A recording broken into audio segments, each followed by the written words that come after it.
Picture this. It is January 2007.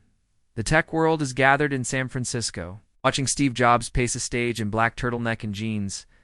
He introduces three revolutionary products: a widescreen iPod with touch controls, a revolutionary mobile phone, and a breakthrough internet communications device. But then the twist. These are not three separate devices. This is one device, and they are calling it iPhone. The audience erupts. The world changes in an instant. But 800 miles north, in Redmond, Washington, the executives at Microsoft are not applauding.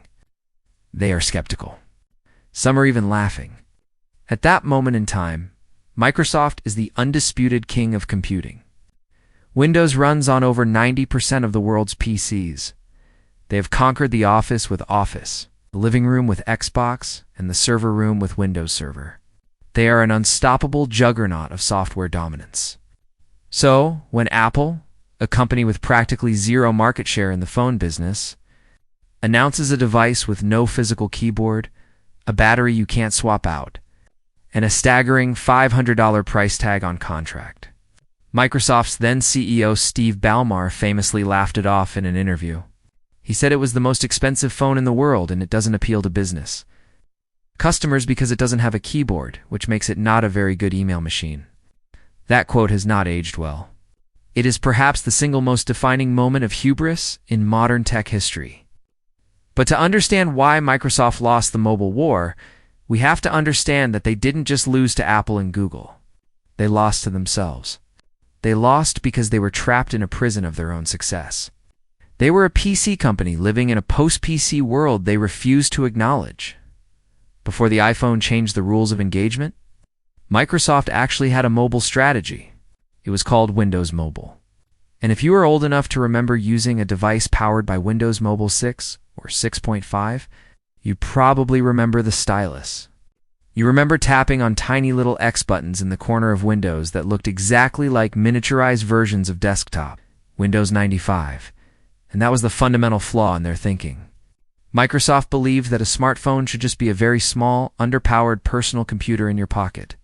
They tried to shrink the desktop paradigm down to a 3-inch screen.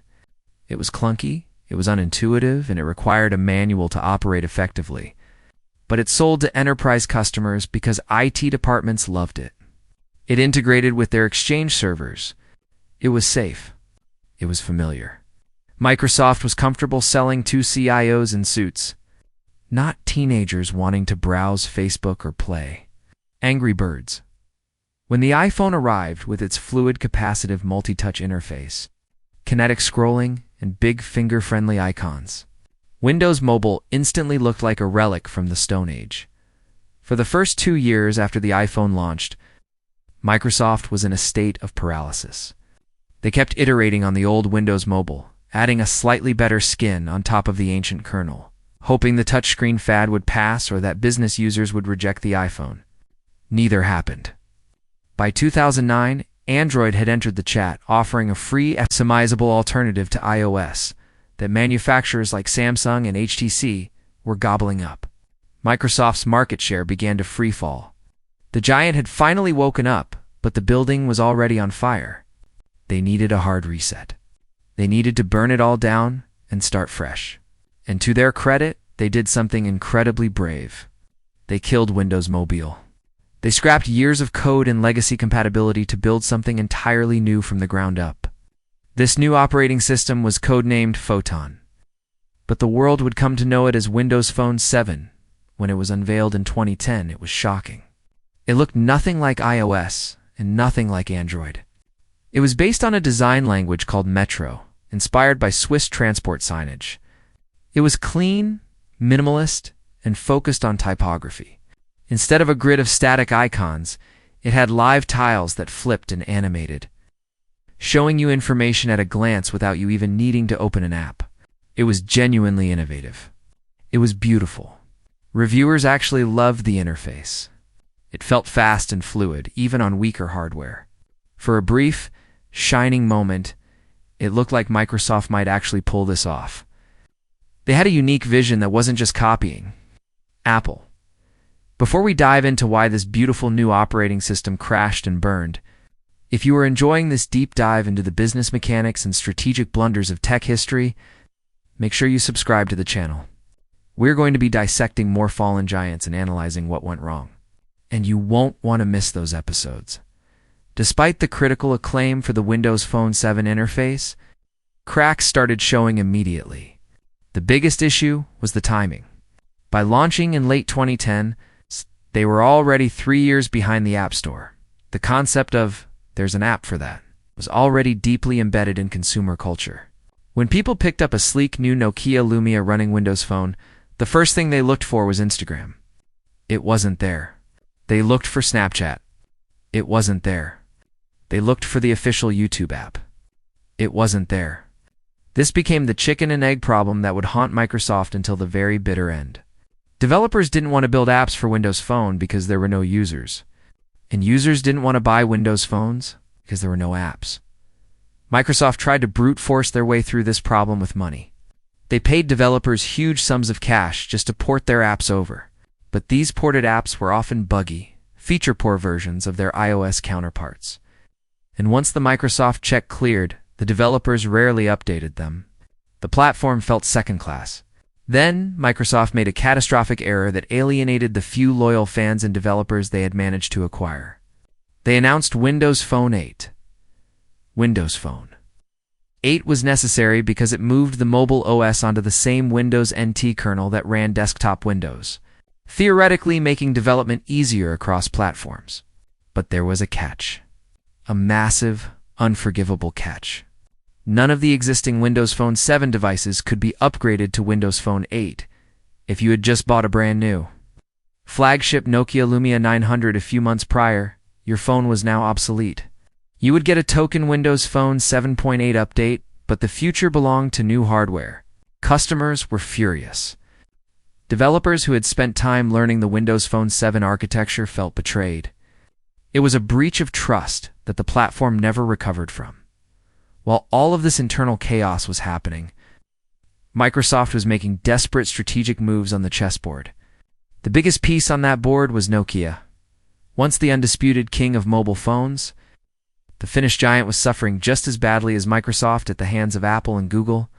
In 2011, Nokia hired a former Microsoft executive named Steve Ballmer as their new CEO.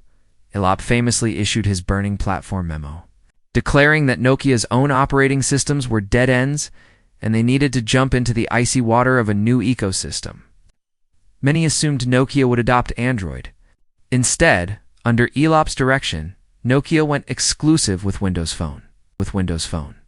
Conspiracy theories still abound that Ballmer was a Trojan horse sent by Microsoft to lower Nokia's value for an eventual acquisition. Whether that is true or not, the partnership was disastrous. Nokia made incredible hardware. Their designs were colorful and iconic, and their cameras were years ahead of the competition. The Lumia 1020 with its 41-megapixel camera is still legendary today. But incredible hardware couldn't fix the software ecosystem problem.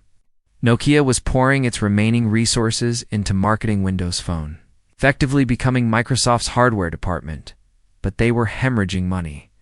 By 2013, Microsoft decided they had to buy Nokia's devices and services division entirely in a deal. Worth over $7 billion, it was a desperate attempt to copy Apple's model of controlling both hardware and software tightly.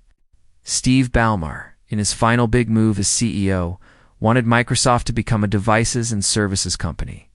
But bringing thousands of Nokia employees into Microsoft's bureaucratic culture was a nightmare. The integration was slow and painful. By the time they started releasing Microsoft-branded Lumia phones, the war was already over. Android and iOS had over 95% market share combined. There was also active sabotage from competitors. Google, seeing Microsoft as a potential future threat, refused to release official versions of its services for Windows Phone. No Gmail app, no Google Maps, no Google Drive. When Microsoft built their own high-quality YouTube app using Google's public APIs, Google blocked it, claiming it violated their terms of service by not showing ads correctly. It was petty, but effective. It ensured that anyone living in the Google ecosystem could never switch to Windows Phone. The final nail in the coffin came with a leadership change in Redmond. Steve Ballmer stepped down, and Satya Nadella took the reins in 2014. Nadella was not a devices and services guy. He was a cloud guy. He looked at the balance sheet and saw the mobile division, lighting billions of dollars on fire every quarter with absolutely no path to victory. He made the tough, pragmatic call. He began writing off the entire Nokia acquisition, eventually taking a hit of over $7.5 billion, more than they paid for it. He laid off thousands of former Nokia employees. Nadella shifted Microsoft's strategy to mobile first, cloud first. But mobile first didn't mean Windows Phone first. It meant making sure Microsoft services like Office, Outlook, and OneDrive were the best apps available on iPhone and Android. It was a tacit admission of defeat. If you can't beat them, join them. And then try to sell their users subscriptions. Windows Phone limped along for a few more years. There was a confusing rebrand to Windows 10 Mobile, the promises of universal apps that would run on your PC and your phone.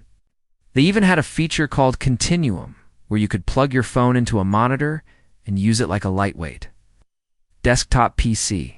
It was a brilliant idea that was years ahead of its time. Similar to what Samsung later did with DeX, but nobody cared anymore. The developer community had moved on long ago. The user base had dwindled to nothing but the most hardcore diehards. By 2017, Microsoft officially announced they were no longer developing new features or hardware for Windows 10 Mobile. The third giant had fallen. The mobile war was a duopoly.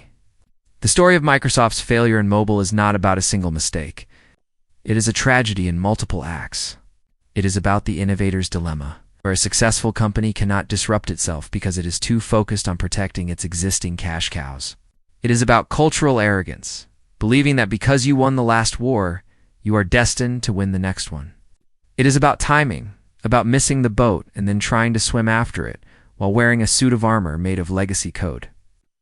Windows Phone was, in many ways, a better product than its market share suggested. It was fast, secure, and visually distinct. But in technology, being good isn't enough. You have to be first, or you have to be undeniably better in a way that shifts user behavior. Microsoft was neither. Today, Microsoft is a titan of cloud computing and artificial intelligence, more valuable than ever. But somewhere in a parallel universe, we are all walking around with Surface phones in our pockets, glancing at live tiles, and wondering why Apple only has a 3% market share. That is the future Microsoft thought they were building, and the scale of their failure to realize it is truly breathtaking. Truly breathtaking.